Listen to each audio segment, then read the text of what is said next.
Chers collègues, bonjour. Le syndicat FOAPF continue de vous informer tout au long effectivement de son mandat sur les positions qu'il tient avec ses représentants du personnel au CST ou à la formation spécialisée. Donc là, nous vous ferons un compte-rendu des positions que nous avons tenues au CST du 12 octobre 2023. Ce CST a porté sur 5 projets de réorganisation de services avec des points d'information et aussi des points d'avis sur les LDG, les fameuses lignes directrices de gestion, et des points d'information concernant la mobilité sur la petite enfance et les questions diverses de FOAPF dont je vous parlerai. Et pour terminer, je vous parlerai aussi de notre QR code que vous verrez affiché en ce moment dans les services ou pour pouvoir nous rejoindre sur notre chaîne YouTube. Au sujet de cette vidéo, je vous invite à rester jusqu'à la fin parce que nous avons un message important concernant la disponibilité et l'implication des élus à nos côtés de représentation salariale. Donc restez jusqu'à la fin pour pouvoir prendre connaissance de ce message adressé aux élus. La première réorganisation concernait la direction de l'emploi et de la politique de la ville, le seul projet sur lequel nous avons donné un avis défavorable. Donc nous avons voté contre. Et d'ailleurs à ce sujet, dans le compte-rendu qui vous a été fait par le pôle des relations sociales sur le vote, puisqu'il vous a de mémoire été dit que le vote était rejeté, le projet était rejeté à la majorité, ce qui n'est pas exact. Nous sommes déjà intervenus auprès de nos partenaires pour qu'il y ait une correction de cette information, puisque le vote au sein de cette instance se fait de manière distincte par les deux collèges. Le collège des représentants du personnel votant séparément du collège des représentants de la collectivité. Donc là, je peux vous dire qu'unanimement, les représentants du personnel ont rejeté le projet pour les raisons que je vais vous donner en synthèse, et le collège des représentants de la collectivité ont voté.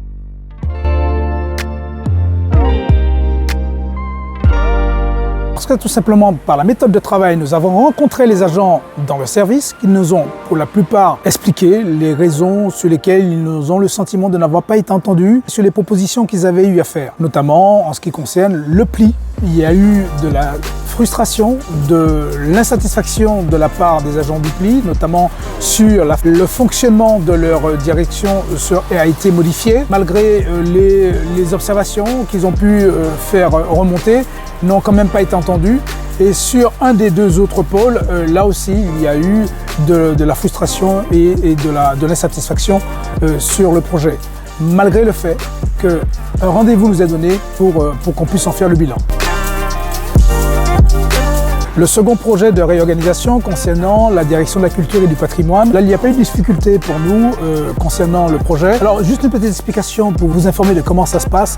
Quand il y a un projet de réorganisation, les directeurs et directrices concernés présentent une note sur le projet aux représentants du personnel notamment, aux représentants du CST qui analysent, étudient cette note et nous permettent de nous positionner. En plus de ça, FOAPF a pour habitude de se rendre dans les services ou d'interroger les agents sur les modalités.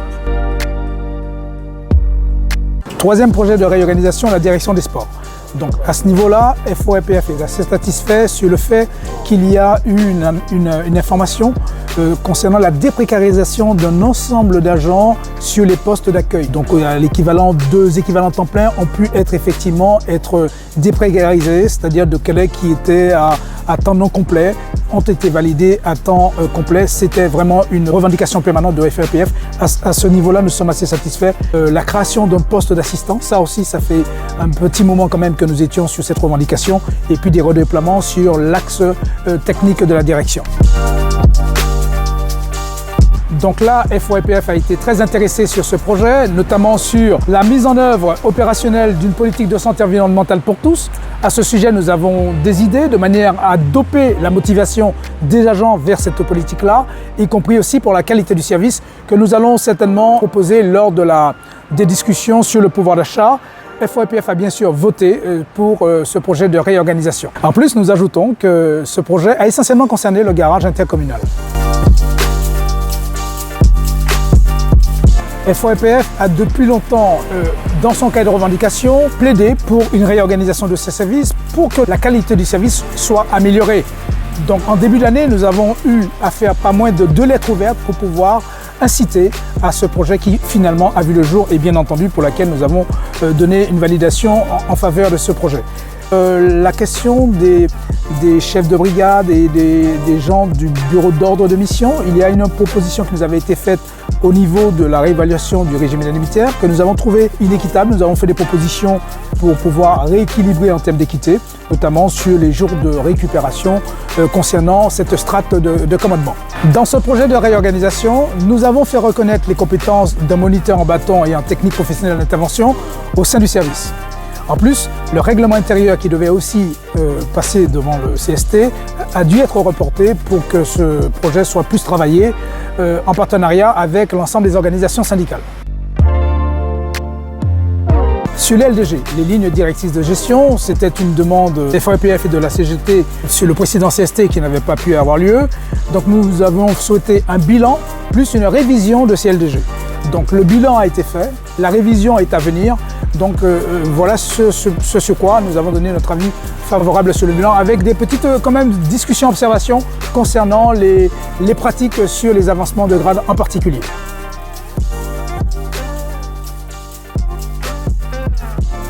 À ce CST, nous avons eu un point d'information par la direction des ressources humaines sur la mobilité à la petite enfance, qui était une politique de gestion RH stratégique, je dirais, concernant les problèmes d'accidents de parcours et pour permettre effectivement de doper l'accompagnement sur les mobilités internes. Donc nous avons trouvé que ce projet était opérant, donc nous avons proposé à ce que aussi ça soit étendu à d'autres directions. Second point d'information, la journée du président sera le 26 décembre.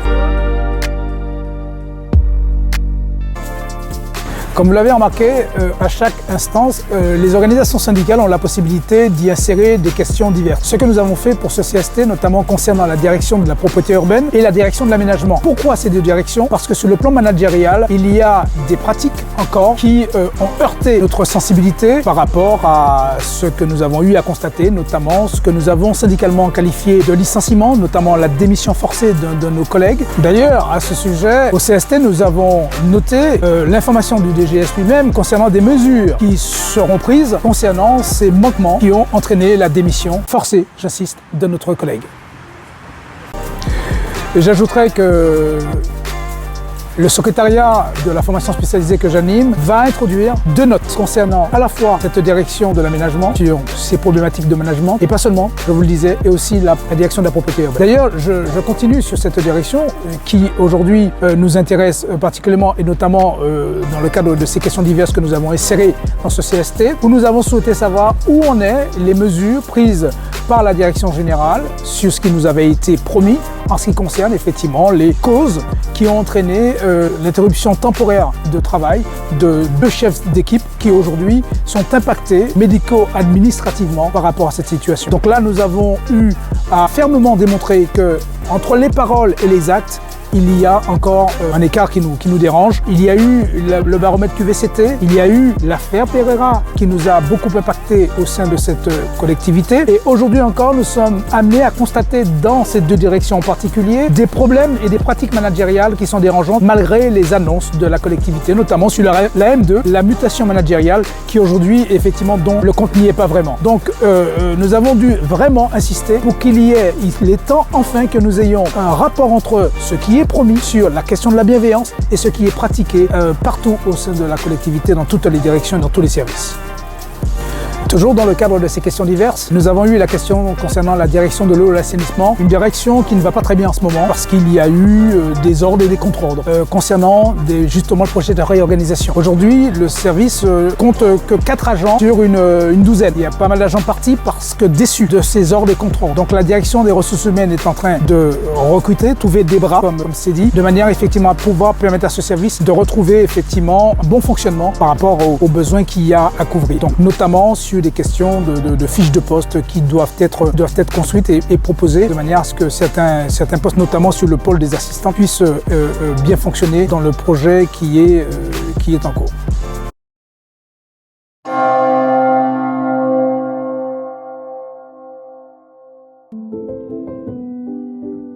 Chers collègues, nous avons été informés du remplacement de M. Pierre Barros. Nous sommes sur le parvis de la mairie de Fos, face à la médiathèque, où M.